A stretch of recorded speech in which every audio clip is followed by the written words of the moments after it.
السلام عليكم ومرحبا بكم في قناتي أميرة المطبخ. إن شاء الله تكونوا كامل بخير وبصحة جيدة. جيتكم فيديو جديد. اليوم راح نحضروا العجة بالمرقاز، تجي بزاف بنينة باللمس نتاع جوستي وطريقة سهلة التحضير. قبل ما نبداو ما تنساوش ديروا اشتراك للقناة وتفعيل الجرس ليصلكم كل ما هو جديد. في مقلاة درت كمية نتاع المرقاز، خليتهم يتقلاو. مور ما تقلاو نحيت المرقاز نتاعنا وخليت كمية صغيرة تاع الزيت تاعها. ضفت لها حبة بصل كنت قطعتها مكعبات صغار، نخليها تتقلى.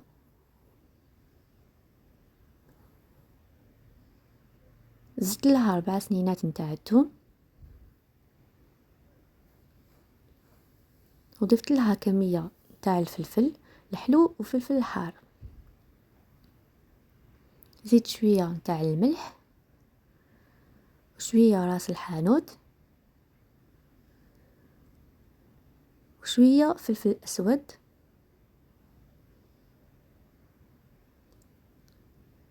وشوية فلفل أحمر الحلو والحار.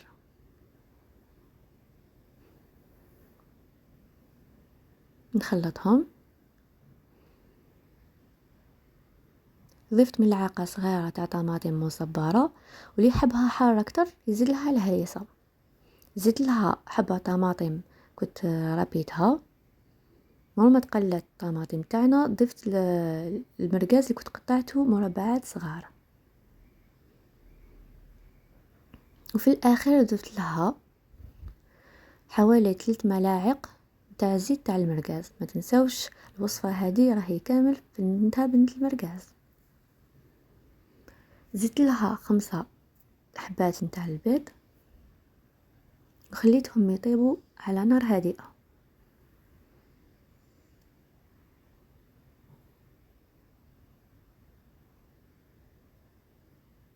كيما راكم تشوفوا العجة راهي واجده وجات بزاف بنينه، ما تيماجينيوش كامل شحال بنينه.